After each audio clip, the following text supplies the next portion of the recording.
Pansit ba to na may dinuguan? Kakaiba to ah. Kain tayo mga ka-lifestyle sa isa sa mga dinarayo ditong pansit ba to na may halong dinuguan. Nagluluto pa lang yung kusinero pero inaabangan na at may mga nakapila na para bumili ng pansit bato na may halong dinuguan. Pwesto niya hindi ganun kagandahan pero yung presyo hindi naman ganun kamahalan. Pero yung sarap ng kanyang mga paninda sobrang solid talaga. Ayan niya, takam na takam at subong-subo na dyan sila kuya. Sa gantong itsura pa nga lang, alam mo na masarap talaga. Kahit walang maupuan at mapwestuhan. Basta makakain lang, laban na yan. Ang pangalan nga pala ng tindahan na to na may tinitindang pansit bato na may dinuguan ay Manoy Henry's. Iba talaga ang tatak Bicol at lutong Bicol. Oragon ba? Solid talaga. Pumipwesto sila or nagbubukas tuwing alas 2 ng hapon hanggang alas 7 ng gabi.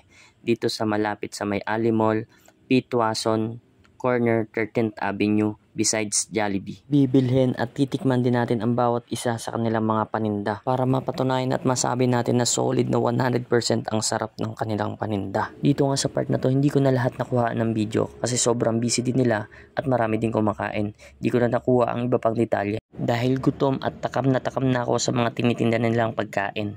Alam nyo ba na pag kumain ka dito, yung 100 mo ay may sukli ka pang may uwi sa pamilya mo? Sulit talaga. Pansit bato na may dinuguan, itlog, Shanghai, tinapay at gulaman. May sukli ka pa sa 100. Hanggang dito na lang guys. Abangan mo na lang ang part 2 ng video na to. Salamat!